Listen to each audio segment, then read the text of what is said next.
Hello दोस्तों, आज हम गति के प्रकार के बारे में समझाएंगे कि गति कितने प्रकार के होते हैं और उन गति कितने प्रकार के होते हैं। आसान भाषा में आपको गति के 4 प्रकार है उस सब के परिभाषा और एग्जाम्पल सहित स्पष्ट तरीका से समझाएंगे। जैसे में देखिए, गति का प्रकार लिखा हुआ है तो गति 4 प्रकार का होता है। एक में प्रथम में है सरल आवर्त गति, दूसरा में है वृत्तीय गति, तीसरा में है घूर्णन गति और चौथा में है आवर्त गति। ठीक ना, ये चारों गति के प्रकार है। अब फर्स्ट नंबर में आइए, सरल रेखीय गति क्या है वो देखना है। यानी सरल रेखीय गति क्या है, इसका परिभाषा और एग्जाम्पल सहित समझना है।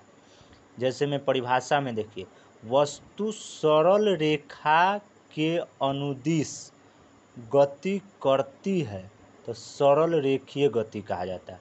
माने जब कोई वस्तु एक सरल रेखा के अनुदिश गति कर रहा है तो ओकरा सरल रेखा गति कहा जाता है। जैसे में ये यहाँ से यहाँ तक एक लाइन खींचा हुआ है जो सरल रेखा है, यहाँ से यहाँ तक एक लाइन खींचा हुआ है जो सरल रेखा है, और इस पर एक गाड़ी यहाँ से चल के यहाँ पर जा रहा है सीधी रेखा में। जैसे कि यहाँ से स्टार्ट हुआ ये गाड़ी और ये सीधी रेखा में यहाँ जा रहा है, तो ये किसका उदाहरण है? सरल रेखीय गति के। माने कहने का मतलब ऐसे भी समझ सकते हैं कि जब ट्रेन जो है पटरी पर एक दिशा में दौड़ती रहती है तो उसका भी वो भी उदाहरण कथी के है? सरल रेखीय गति के। माने जब एक पटरी पर ट्रेन सीधे रेखा में दौड़ती है तो वो किसका उदाहरण है? सरल रेखीय गति। माने एक रेखा पर जब कोई वस्तु हो या गाड़ी हो या ट्रेन हो सीधी रेखा में चल रहा है, सीधा रेखा में चल रहा है, तो उसे सरल रेखा गति कहा जाएगा। ठीक ना। दूसरा है वृत्तीय गति। वृत्तीय गति कहने का मतलब वृत्तीय पथ पर गति करती है। अगर कोई वस्तु वृत्तीय पथ पर गति करती है तो उसको क्या कहा जाता है? वृत्तीय गति कहा जाता है।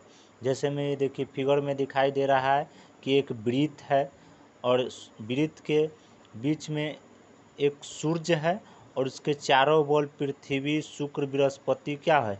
चक्कर लगा रहा है।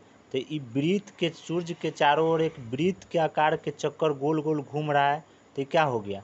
वृत्तीय गति हो गया। जैसे कि बचपन में आप लोग खेले होंगे कि हाथ जोड़ के, माने 4 गो आदमी है, एगो हियाँ आदमी, एगो हियाँ आदमी, एगो हियाँ आदमी, एगो हियाँ आदमी, आई सब आपस में हाथ जोड़ के आई कैसे बचपन में हाथ जोड़ के सब आपस में घूमते थे, तो भी एक किसका उदाहरण है? वृत्तीय गति का उदाहरण है। तीसरा क्या है? घूर्णन गति। तीसरा है घूर्णन गति। ठीक ना। वस्तु अपने अक्ष के चारों ओर घूमती है तो घूर्णन गति कहा जाता है। माने वस्तु, कोई भी वस्तु अपना ही अक्ष पर अगर घूमेगा तो उसे क्या कहा जाता है? घूर्णन गति। और जब अपना अक्ष छोड़ के किसी के चारों बगल घूमेगा तो उसको वृत्तीय गति कहा जाता है। दोनों में कंफ्यूज नहीं हो गया। जैसे कहने का मतलब घूर्णन गति कहने का मतलब जैसे में ये कलम है, जैसे में ये कलम है तो ये लड्डू है, तो ये अपने ही दिशा में ऐसे ऐसे इतना ही दूर में, इतना ही दूरी पर ये अपने ही दिशा में ऐसे ऐसे घूमेगा, तो ये किसका उदाहरण हो गया? घूर्णन गति के। ठीक ना। और यही जब चारों बगल ऐसे घूमने लगेगा तो ये वृत्तीय गति का उदाहरण होगा। ये अपना अक्ष पर ही ऐसे ऐसे, जैसे में देखिए कलम अपना अक्ष पर ही ऐसे ऐसे घूम रहा है, तो किसका उदाहरण है? घूर्णन गति के। कलम अपना ही अक्ष पर ऐसे ऐसे गोल गोल घूम रहा है, तो किसका उदाहरण है? घूर्णन गति के। तीसरा देखिए आवर्त गति। आवर्त गति क्या है इसे समझिए। वस्तु निश्चित समय अंतराल में अपना गति दोहराता है तो आवर्त गति कहलाता है। जैसे कोई वस्तु, जैसे में आप लोग बचपन में झूला झूलते होंगे, झूला झूला एक एक एक दूरी के बाद फिर इधर जाता है, फिर दूरी के बाद इधर जाता है, फिर एक दूरी के बाद इधर जाता है, फिर एक दूरी के बाद इधर जाता है।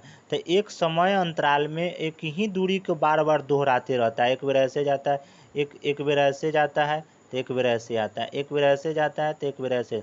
माने एक निश्चित समय में अपना दूरी के बार बार दोहरा रहा है तो उसको क्या कहा जाता है? आवर्त गति कहा जाता है। जैसे मैं यहाँ पर देखिए घड़ी, घड़ी आप लोग के घर में टांगा होगा, पेंडुलम वाला घड़ी, तो उसमें एक जो रहता है जो नीचा की ओर तीर दिया रहता है, उसको देखिएगा तो बार बार वो अपना ही एक ही पथ पर ऐसे ऐसे बार बार घूमते रहेगा। तो ये किसका उदाहरण है? घूर्णन गति का उदाहरण है। तो आज आप लोग के टॉपिक में गति का चारों प्रकार समझा दिए। अगर समझ गए होंगे तो आप लोग लाइक करिएगा और चैनल के सब्सक्राइब करिएगा।